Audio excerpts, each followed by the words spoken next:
हो नमस्कार. मी विजय. आपण पाहताय आपलं बोल की भावा हे मराठमोळं YouTube चॅनल. चॅनलवरती नवीन असाल, पहिल्यांदा व्हिडिओ पाहत असाल, तर आपलं चॅनल लागलीच सबस्क्राईब करून ठेवा. मी ज्या पण काही व्हिडिओ पाठवेल त्या नोटिफिकेशन मार्फत आपल्यापर्यंत पोहोचाव्यात, हीच काय ती त्याच्या पाठीमागची माफक अपेक्षा. मित्रांनो, खरं तुम्ही टायटल थंबनेल हे पाहून थोडं विचारात पडला असाल.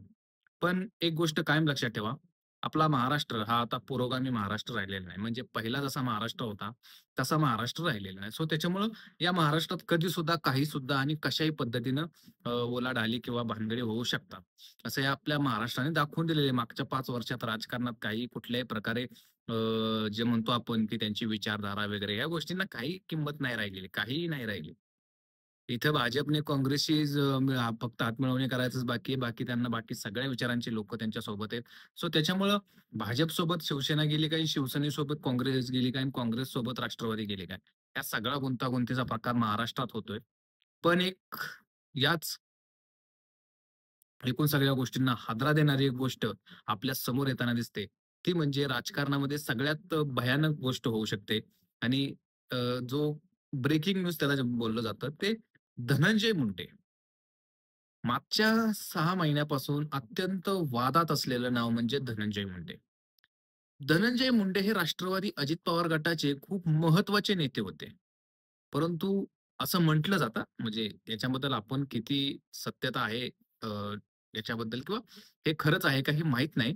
पण राजकारणामध्ये विरोधकांपेक्षा जवळची लोकच वर जाणाऱ्या व्यक्तीला खाली खेचत असतात. हा राजकारणातला एक अलिखित नियम आहे. तो कुठल्याच पक्षाला त्या ठिकाणी म्हणजे अपवाद नाही. एक उदाहरण फक्त सांगतो तुम्हाला भाजपचं. भाजपचे जे अ, सुधीर मुनगंटीवार हे अत्यंत प्रभावशील आणि जवळ-जवळ 95 सालापासून आत्तापर्यंत 6वी-7वी टर्म त्यांची असेल. परंतु 7 टर्म ज्या माणसानं राजकारण केलं, निवडून आला. ज्यावेळेस भाजपची सत्ता नसताना सुद्धा काँग्रेसच्या काळात सुद्धा निवडून आले. त्यांना आत्ताच्या घडीला महाराष्ट्रात एकही मंत्रिपद दिलं गेलेलं नाही. थोडक्यात त्यांची राजकीय आत्महत्या करण्यात आली. परंतु नितेश राणे यांच्यासारखी नवीन जी दुसऱ्या पक्षातून आपल्या पक्षात आलेली लोकं आहेत, त्यांना मात्र त्या ठिकाणी मंत्रिपद देण्यात आली. हे थोडं भाजपने कसं केलेला गेम आहे तो मुनगंटीवारांचा. असंच धनंजय मुंडेंच्या बाबतीत झालं, असंच छगन भुजबळांच्या बाबतीत झालं. आता धनंजय मुंडेंच्या बाबतीत असं झालं असं आपण का म्हणतोय? कारण धनंजय मुंडेंना मंत्रिपद दिलं होतं, परंतु त्या मंत्रिपदाचा त्यांना राजीनामा द्यावा लागला. त्याच्यानंतर त्या ठिकाणी अ, जे बीडचं पालकत्व त्यांच्याकडे होतं, ते त्यांच्याकडून काढून घेण्यात आलं आणि आता बरेच वर्ष बीडचे पालकमंत्री ते होणार नाहीत. ही काळ्या दगडावरची रेष आहे. सो त्याच्यामुळं समजून घेणं गरजेचं आहे, की त्या ठिकाणी धनंजय मुंडेंच्या बाबतीत किती भयानक राजकारण झालेलं आहे. धनंजय मुंडेंचेच तिथले नेते एकही धनंजय मुंडेंच्या बाजूने नाहीत.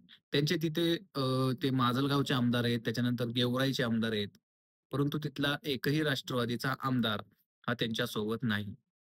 हे सगळ्यात मोठं त्यांचं अपयश आहे तिथलं.